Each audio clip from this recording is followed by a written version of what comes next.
नमस्कार दोस्तों, स्वागत है आपका एक और नए वीडियो में। दोस्तों, जैसा कि बहुत सारे क्लास के ऊपर जो प्रैक्टिस सेट चल रही है, इनके अलावा आपके लिए टॉपिक वाइज वीडियो के सीरीज भी लेकर के आया हूं और आज ये टॉपिक वाइज के क्रम में 5वीं वीडियो होगी। आज की इस वीडियो में हम मध्यकालीन भारत के इतिहास के बारे में पढ़ेंगे, समझेंगे और विशेषकर सल्तनत काल की सभी प्रश्नों को, चाहे तो मिसलेनियस प्रकार के या फिर जो है शासकों के क्रम में क्या क्या किए, कौन कौन से शासक, इन सभी बातों को इस वीडियो में समझेंगे, परखेंगे। अगर आपने इस वीडियो को शुरू से अंत तक देख लिया है ना, तो सल्तनत काल किसी कोई भी क्वेश्चन आपके एग्जाम में नहीं छूटेंगे। यहाँ पे करीब 100 से अधिक प्रश्न यानी 134 प्रश्न हमने जो है छांट के लिया है, तो दिल्ली सल्तनत और भी मिसलेनियस प्रकार के प्रश्नों को। ठीक है, चलिए शुरू करते हैं पहले प्रश्नों के साथ। पहला प्रश्न है, मोहम्मद बिन कासिम के आक्रमण के समय सिंध का शासक कौन था? तो उस समय शासक कौन हुआ करता था सिंध का? तो दाहिर हुआ करता था। और इस समय ईस्वी क्या हुई करती थी? तो 712 की ये घटना है जब मोहम्मद बिन कासिम ने सबसे पहले भारत पर आक्रमण किया और इसे पहला अरब आक्रमण भी माना जाता है। 1175 ईस्वी में किसके द्वारा सिंध पर कब्जा किया गया? तो ये मोहम्मद गोरी है। मोहम्मद गोरी ने 1175 पर सिंध पर कब्जा किया था। मोहम्मद बिन कासिम ने अपने सिंध अभियान में सर्वप्रथम किस नगर पर विजय प्राप्त किया था? तो ये नगर का नाम है देवल। जब मोहम्मद बिन कासिम ने सबसे पहले देवल को अपने अंदर जो है मिलाया था, है ना। इनके अलावा मोहम्मद बिन कासिम के आक्रमण के समय सिंध की राजधानी कहाँ थी? तो ये थे भाई आलोड़। कहाँ थे भाई? आलोड़। मोहम्मद बिन कासिम कब आक्रमण किया था? 712 में बता ही दिया था, दाहिर के समय, है ना। तो उस समय सिंध प्रांत की राजधानी कहाँ हुआ करता था? तो आलोड़। कहानी के जैसे समझेंगे, लिंक बनाते चलेंगे। अरबों के आक्रमण के बाद भारत पर आक्रमण करने वाले दूसरे विदेशी जाति कौन सी हुई? तो ये तुर्क हुई। जैसे आप जानते हैं कि भारत पर मंगोल, अफगान, तुर्क, अरब सब ने जो है आक्रमण किया है। इसके बाद अंग्रेज, पुर्तगाली, फ्रांसीसी, है ना, ये सभी जो है कुछ ना कुछ यहाँ से लेके ही गया है। तो यहाँ मैं मध्यकालीन भारत पढ़ रहा हूँ, तो इसमें हम अरब के बाद कौन सा जाति के लोग मतलब आक्रमण किए थे भारत पे? तो तुर्क, है ना। इनके अलावा किस तुर्क सरदार ने गजनी में एक स्वतंत्र तुर्क राज्य की स्थापना की? तो अलप्तगीन। अलप्तगीन, है ना।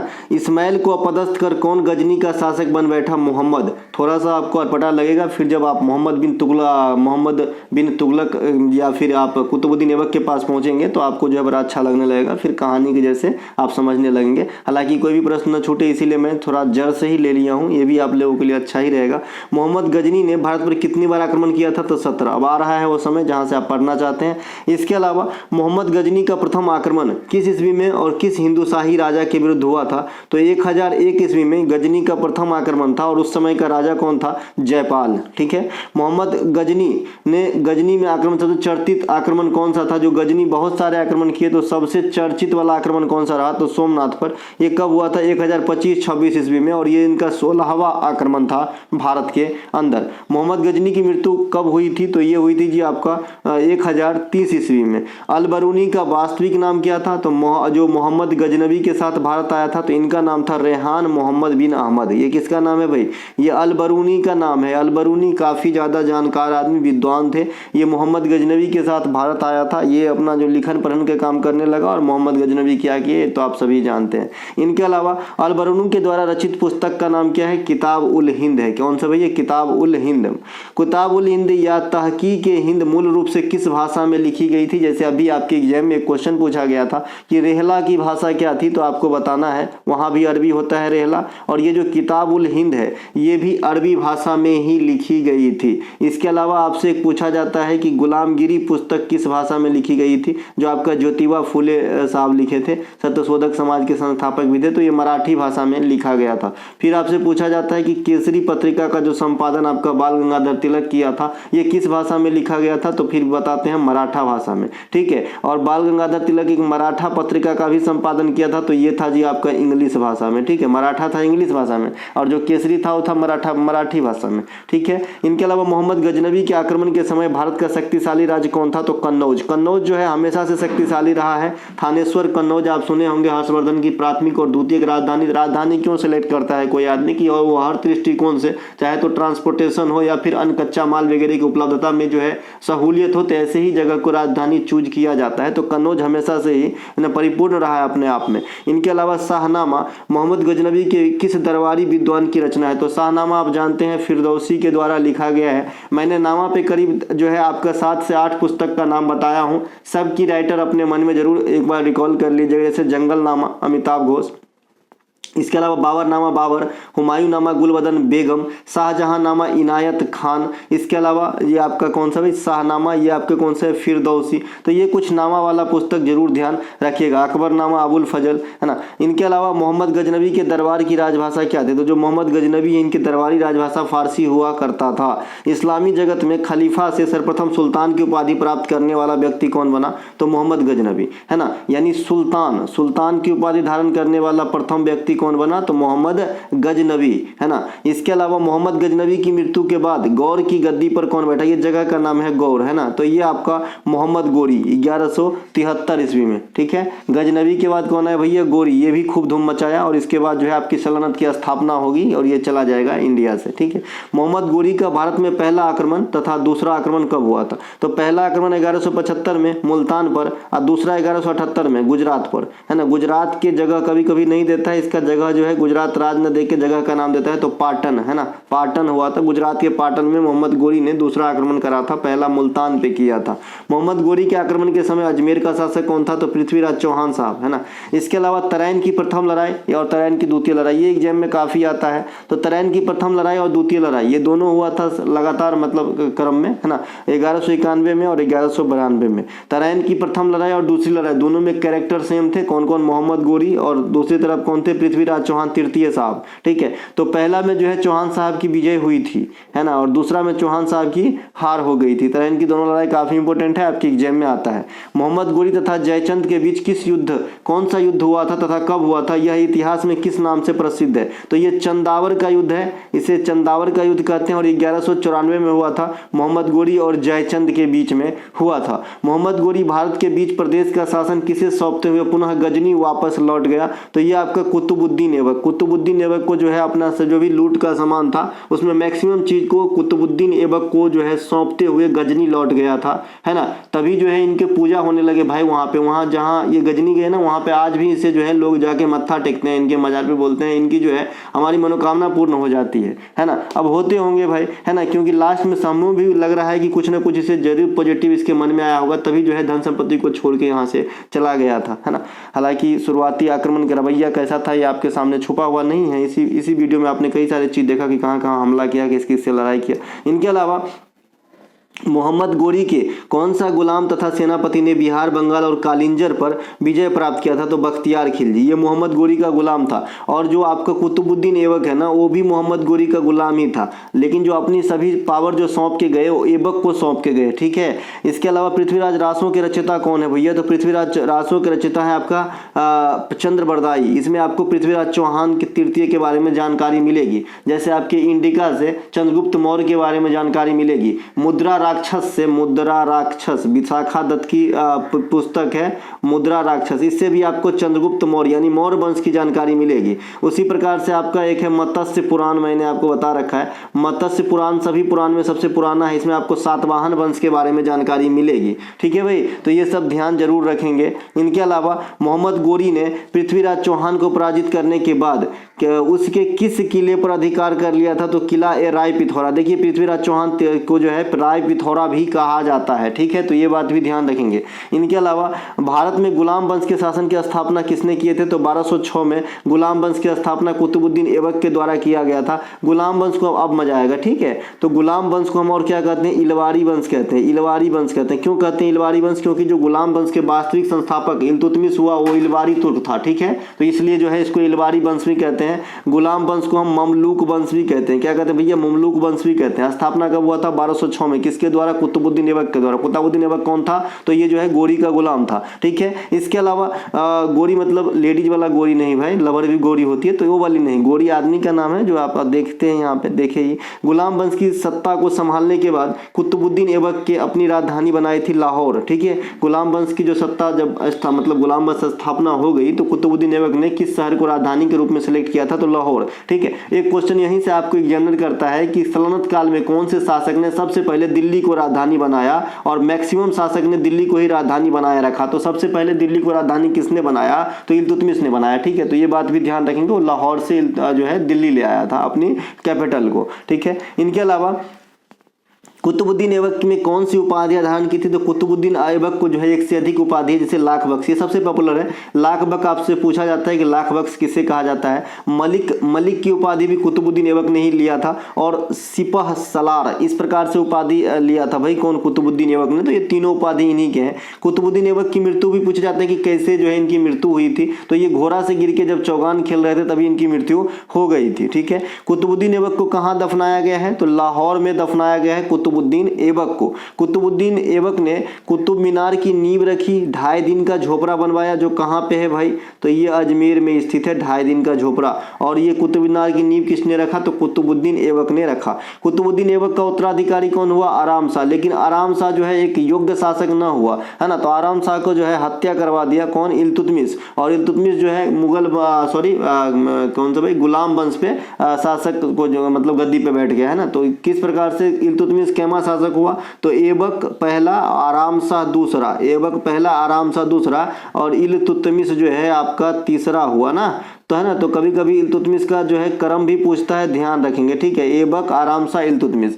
तो इल्तुतमिश को वास्तविक फाउंडर भी कहते हैं ममलूक वंश के, तो ये बात भी ध्यान रखेंगे, क्योंकि इल्तुतमिश के काल में जो है ये चरम सीमा पे थोड़ा सा आया, और उससे भी ज्यादा बलवन के काल में आया। ठीक है, इल्तुतमिश ने आराम शाह की हत्या कर गद्दी संभाला 1211 में। इसके अलावा इल्तुतमिश किस कबीले से संबंधित था? इलवारी तुर्क। मैंने अभी आपको बताया था कि इसका एक नाम जो है इलवारी वंश भी है। इसके अलावा अच्छा, अगर आपसे कोई पूछे कि भाई जो है तुर्क इल्तुतमिश की कहाँ से ताल्लुक रखते थे? तो तुर्क थे। ठीक है, तुर्क, अफगान, यही सब तो थे, तुर्क, अफगान, अरब, जैसा कि मैंने अभी आपको बताया। इसके अलावा इल्तुतमिश, कुतुबुद्दीन ऐबक और रजिया में क्या संबंध है? तो देखिए, कुतुबुद्दीन ऐबक का दामाद है इल्तुतमिश, गुलाम और दामाद। पहले जो गुलाम हुआ करता था मैक्सिमम वही दामाद हुआ करता था, क्योंकि उनके अपने बच्चे की फिक्र होती थी, तो ताकि साथ में ही रहेगा ना, तो उसे जो है कोई दुख नहीं पहुंचाएगा। क्योंकि आप जानते हैं कि पहले जो है अधिकांश कितना भी आप विश्वास प्राप्त कर लो, मालिक जैसे ही कुछ खटकता था तो मरवा ही डालता था, सजा इससे छोटा हुआ ही नहीं करता था, और अधिकांश आप शासक को देखेंगे कि मार के ही गद्दी प्राप्त करते थे। ठीक है, तो इसीलिए जो है कुतुबुद्दीन ऐबक का कौन है भाई?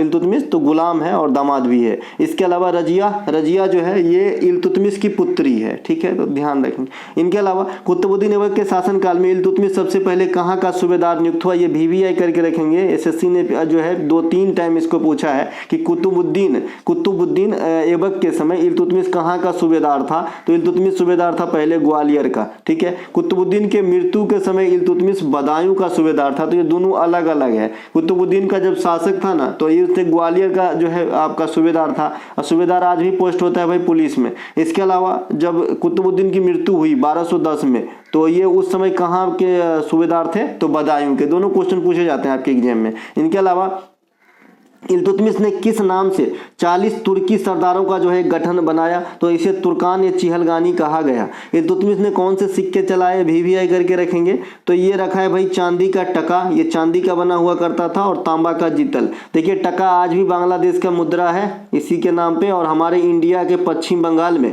रुपया को टका भी बोलते हैं लोग। जनरली आदमी टका ही बोलते हैं रुपया को पश्चिम बंगाल में, क्योंकि बांग्लादेश के टच में है। ठीक है, इसके अलावा इल्तुतमिश के द्वारा स्थापित तुर्कान या चिहलगानी का सरदार कौन थे भाई? बलबन जो आगे चल के आपका जो है शासक बना एक स्वतंत्र। इनके अलावा तराइन की तृतीय लड़ाई 1215 में किस? अभी तराइन का आपने 2 लड़ाई देखा था, 1191 में देखा था, 1192 में देखा था। दोनों में सेम कैरेक्टर हुआ करता था, मोहम्मद गोरी और पृथ्वीराज चौहान तृतीय। पहले में चौहान साहब की विजय, दूसरे में जो है गोरी की विजय। तो यहाँ पे जो तराइन की तृतीय लड़ाई है, हालांकि इतनी इंपोर्टेंसी नहीं रखती है, लेकिन फिर भी आपको पढ़ना है। 1215 में इल्तुतमिश ने कुबाचा को पराजित किया था। इनके अलावा कुतुब मीनार की पूर्ण रूप से बनाने का श्रेय किसे दिया जाता है? तो कुतुब मीनार का नींव अभी आपने देखा ऐबक ने रखा था, लेकिन पूरा बनाया इल्तुतमिश ने। लेकिन यहीं पे मैंने आपको बताया है कि कुतुब मीनार का जो लास्ट के 2 फ्लोर है, जहाँ लास्ट के जो ये 2 फ्लोर हैं, ये बनवाए हैं जी कौन? ये बनाए हैं आपको फिरोज शाह तुगलक, है ना। तो ये बात भी ध्यान रखेंगे, और ये क्वेश्चन आपके SSC ने किया है और बच्चे ने गलत किया है ना।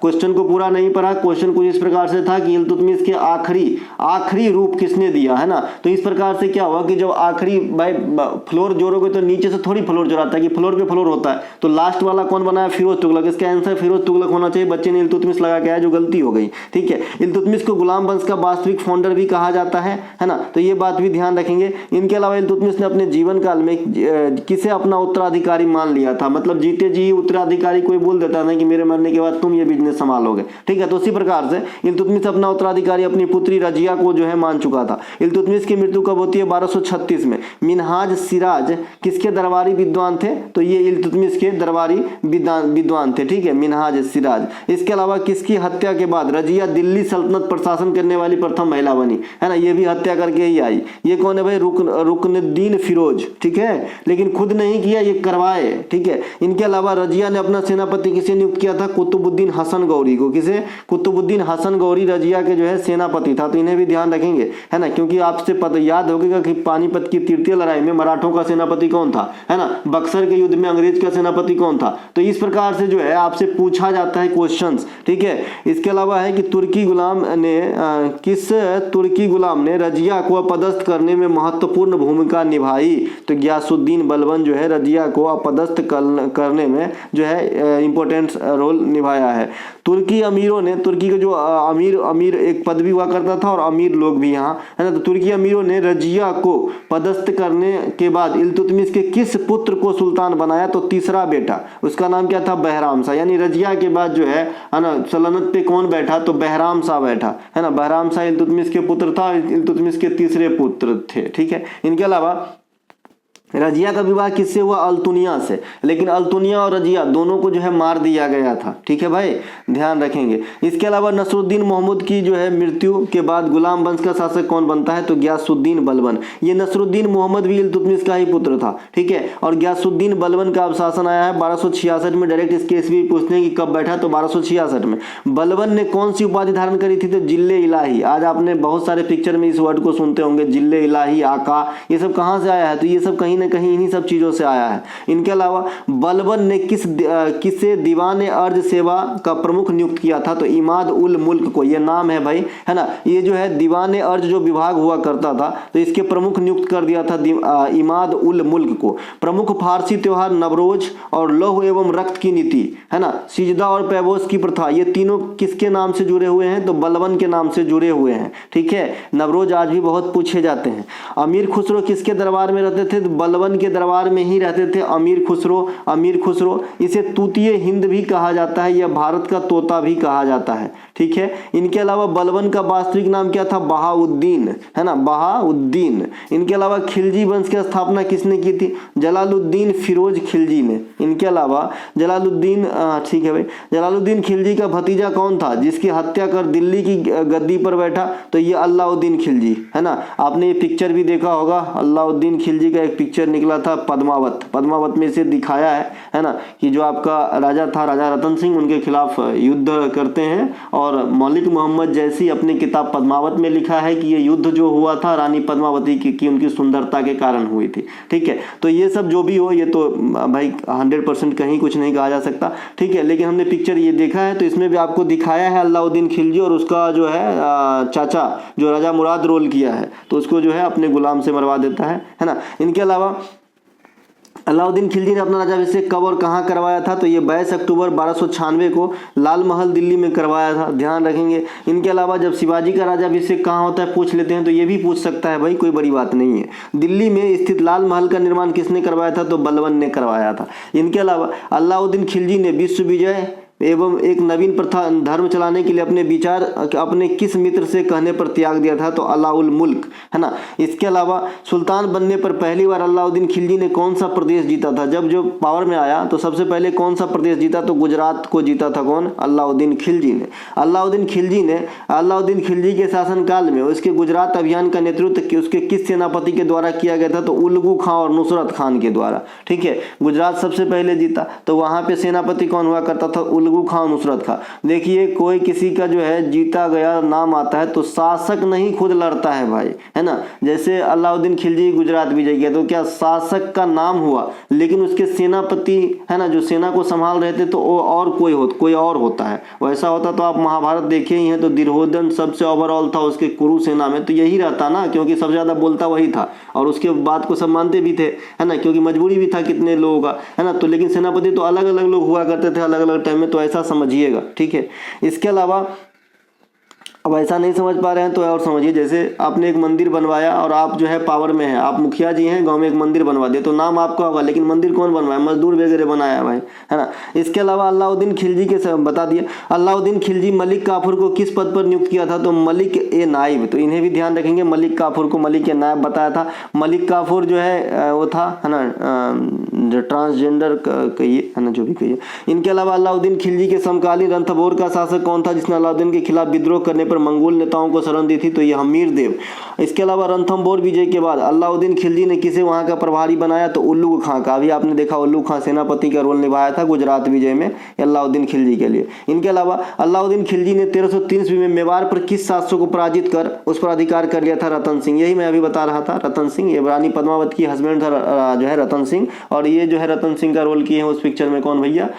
शाहिद कपूर। इनके अलावा अलाउद्दीन ने मेवाड़ की राजधानी चित्तौड़ का नया नाम क्या रखा था? खिजराबाद। ठीक है भाई, मेवाड़ की राजधानी जो चित्तौड़ हुआ करता था उनका नाम खिजराबाद इन्होंने रख दिया था। इनके अलावा अलाउद्दीन खिलजी ने मेवाड़ विजय के बाद वहां का प्रभारी किसे बनाया था? तो खिजर खां को, है ना, और बाद में यही खिजर खां चल के आगे जो है वो वंश बनाएगा। अलाउद्दीन खिलजी की आर्थिक नीतियों की जानकारी देने वाले सर्वाधिक महत्वपूर्ण पुस्तक कौन सी थे? तारीख ए फिरोज शाही। इसके लेखक कौन है? जियाउद्दीन बर्नी। ये किताब काफी पूछे जाते हैं, तारीख ए फिरोज शाही, है ना। इसके अलावा अलाउद्दीन खिलजी के समय भू राजस्व की दर कितनी थी? तो उपज का हाफ। इनके अलावा गाजी मलिक ने किस वंश की स्थापना की थी? तुगलक वंश की, है ना। तुगलक वंश की स्थापना जो है गयासुद्दीन तुगलक गाजी मलिक ने किया था। इनके अलावा किस विदेशी आक्रमणकारियों के आक्रमण को 29 बार विफल करने के कारण गयासुद्दीन तुगलक मलिक उल गाजी के नाम से विख्यात हुआ? मंगोल।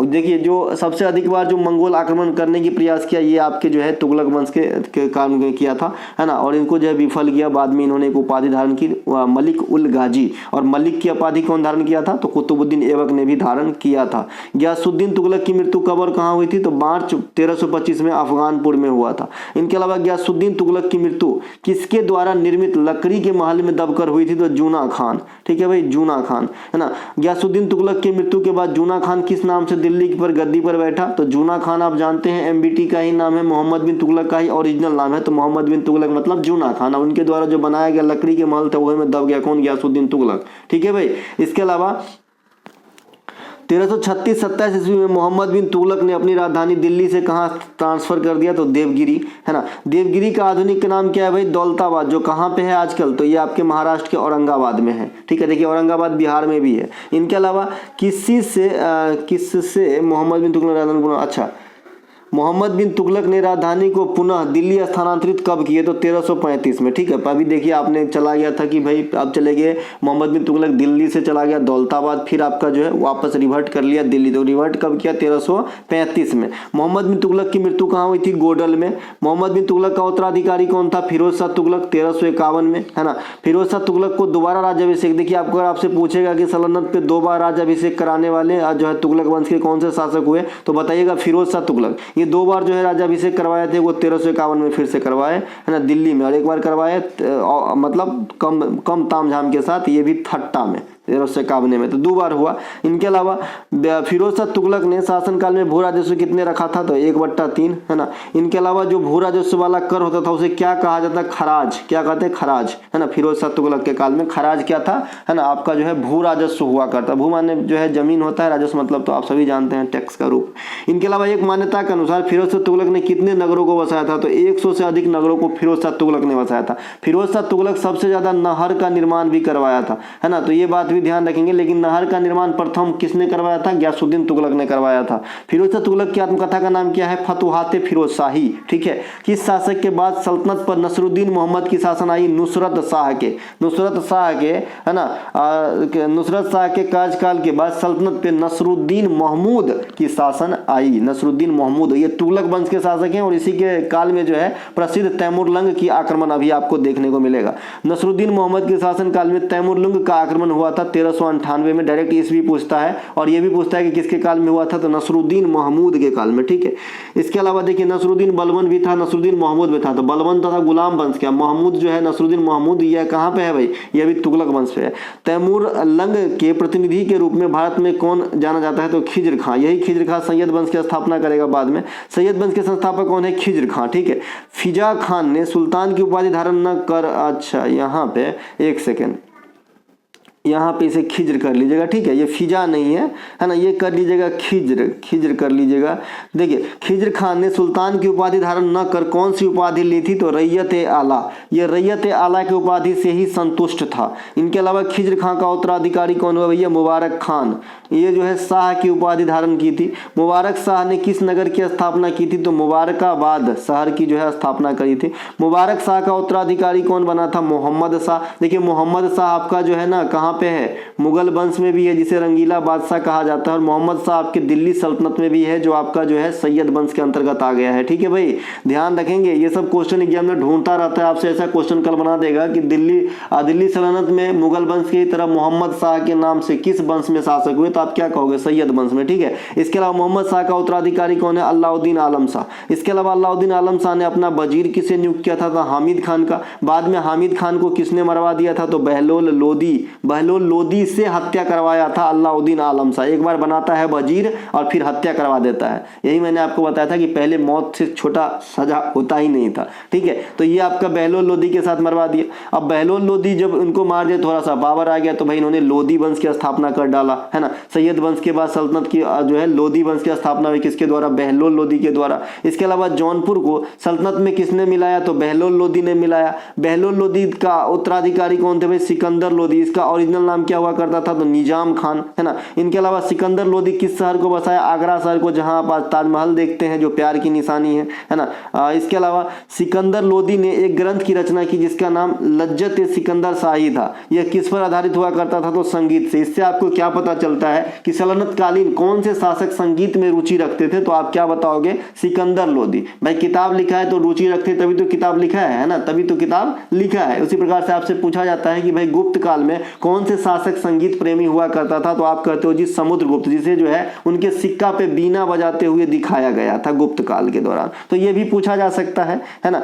इनके अलावा सिकंदर लोदी का पुत्र जो उनके मृत्यु के बाद उनका उत्तराधिकारी बना, ये था जी इब्राहिम लोदी। और इब्राहिम लोदी सल्तनत का आखिरी शासक हुआ, और ये पानीपत की प्रथम लड़ाई 1526 में बाबर से हार गए थे, और इस प्रकार से सल्तनत क्लोज हो गया, और अब भारत में जो है मुगल वंश की स्थापना हो गई। ये थी जी सल्तनत के जो है आपके जो है शासक बैज आपका जो है बात। अब हम आते हैं मिसलेनियस प्रकार के सल्तनत से जुड़ी हुई मिली जुली क्वेश्चन को देखते हैं। ठीक है, 100 था, अभी हम यहाँ पे जो है 35 से ज्यादा क्वेश्चन यहाँ पे देखेंगे। सल्तनत कालीन मंत्री परिषद में सर प्रमुख कौन था, वजीर, अभी आपने देखा। इसके अलावा सल्तनत काल में वजीर के कार्यालय को क्या कहते थे, दीवान-ए-बिजारत। सल्तनत काल में वजीर मुख्यतः किस विभाग का प्रधान होता था, राजस्व विभाग के प्रधान को वजीर कहते थे। वजीर के कार्यालय को क्या कहते हैं, दीवान-ए-बिजारत कहा जाता था। ठीक है, ऐसे लिंक करके पढ़िए। इसके अलावा एक दीवान-ए-कोही था, मैं बता दिया था कृषि विभाग से है। दीवान-ए-अमीर या दीवान-ए-कोही, ये दोनों कृषि विभाग से हुआ करता था। ठीक है, दीवान-ए-अमीर कहिए, या फिर इसी का नाम दीवान-ए-कोही भी हुआ करता था।